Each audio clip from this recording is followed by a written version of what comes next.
Sir మేము ఏం కోరుకుంటున్నాం అంటే పెద్దన్న పాత్రలో ఉన్నారు మీరు. బీజేపీ ఏం లేదంటారా? ఏముంది మీరు చెప్పండి ఏముందో. డాక్టర్ పివి రెడ్డి గారు కాంట్రిబ్యూషన్ లేదు, ముఖ్యంగా గ్రేటర్ హైదరాబాద్ లో కూడా మీకేం లేదు. శ్రీనివాస్ గారు ఒకటి కాంగ్రెస్ పార్టీకి ఒక భయం పట్టుకుంది, ముఖ్యమంత్రి గారికి ఒక భయం పట్టుకుంది. ఇప్పుడు ఈ మెట్రిక్ ఫేజ్ అనేది ఎస్ డెఫినెట్ గా అది వస్తుంది. ఈయన ఆపినా వేరే ఆపినా ఎవరు ఆపినా కూడా ఇక్కడ ఆగదు. కానీ కేంద్ర ప్రభుత్వం డెఫినెట్ గా 50% నిధులు వస్తా ఉన్నాయి, అది ఎవ్వరు ఆపలేరు దాన్ని. ఒకటి రెండోది జిహెచ్ఎంసీ ఎలక్షన్స్ వస్తా ఉన్నాయి, సెప్టెంబర్ అక్టోబర్ నవంబర్ లో పెడతారు. ఒక భయం పట్టుకుంది ఏంటంటే ఇప్పుడు 3 కార్పొరేషన్లు వేసారు, భయం పట్టుకునే దీన్ని డివైడ్ చేసి 3 కార్పొరేషన్ చేశారు. ఈ కార్పొరేషన్లు చేసిన తర్వాత దీనిలో గెలవకపోతే రేపొద్దున కార్పొరేటర్లు గెలవకపోతే కాంగ్రెస్ పార్టీ మొత్తం డీలా పడిపోతుంది. మొత్తం టోటల్ గా కాంగ్రెస్ పార్టీ పరిస్థితి. వెంకట గారు ఏమంటున్నారు? 13,000 కోట్ల రూపాయలు ఈ రోజు 5 గంటల లోపు బ్యాంక్ అకౌంట్ లో పడేది. మీరు అడ్డుకున్నారు, ఎందుకు అడ్డుకున్నారు చెప్పండి. అందుకే నేను ఇంతకుముందే చెప్పిన ఫస్ట్ బైట్ లో చెప్పింది ఏంటంటే వీళ్ళు కొన్ని ఫైనాన్షియల్ ఫార్మాలిటీస్ కానీ టెక్నికల్ ఫార్మాలిటీస్ కంప్లీట్ చేయలేదు. కంప్లీట్ చేయలేదు కాబట్టి డిస్పర్స్ చేయలేదు. సరే బికాజ్ షూరిటీ ఎవరు ఇచ్చారు? ఇక్కడ షూరిటీ ఇచ్చింది ఎవరు? ప్రభుత్వం ఐఆర్ఎఫ్సి ఇచ్చింది. ఏది? జపాన్ బ్యాంక్ నుంచి తెలంగాణ రాష్ట్రానికి ఇవ్వండి, మెట్రో ఫేజ్ బాగుపడుతుంది, మెట్రో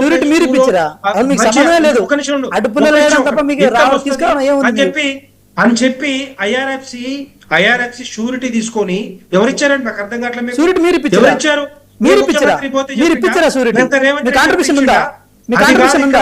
కావాల్సింది రాష్ట్రానికి ఒక ఇంటిగ్రిటీ ఉంది సార్. మీరు డైలైట్ చేయకండి. జిహెచ్ఎంసీ ఎలక్షన్ అని మీరు అంశాలు తీసుకొచ్చారు కదా. జిహెచ్ఎంసీ మీరు చేసింది ఏంటి సార్? ఎలక్షన్ అప్పుడు బండి పోతే బండి, ఇల్లు పోతే ఇల్లు, అదే ఒకటే అన్నారు కదా. మిగతా ఏం చేశారో చెప్పండి మీరు. లేదు వెంకటరెడ్డి గారు మీరు మాట్లాడుతుంటే నాకే బాధ అనిపిస్తుంది. లేదు సార్, ఇప్పుడు sir railway permission, railway IRFC surety ఇవ్వడంలో మీ పాత్ర ఉందా? ఒకటి వీళ్ళు చేయాల్సిన పనులు చేయట్లేదు, వీళ్ళు ఇవ్వాల్సిన డాక్యుమెంటేషన్ ఇవ్వట్లేదు, సంతకాలు పెట్టాల్సిన సంతకాలు పెట్టట్లేదు.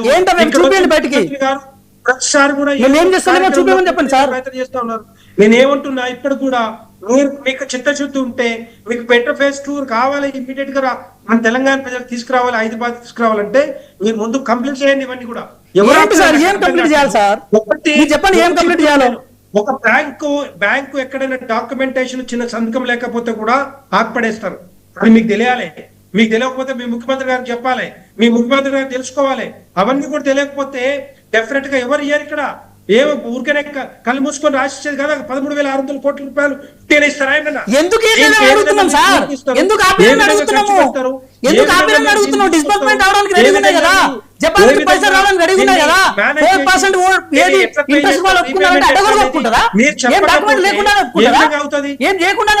విధంగా అవుతుంది చెప్పండి.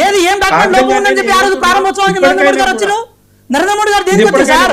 ఏం డాక్యుమెంటేషన్ ప్రాబ్లం ఉంటే నరేంద్ర మోడీ గారు ఎందుకు వచ్చారంటే ఇక్కడ ఉన్న అంశాల్లో మీ పాత్ర కావాలి, ఇక్కడ ఉన్న అంశాల్లో మీ భాగస్వామ్యం ఉన్నట్టు మీరు నటించాలి.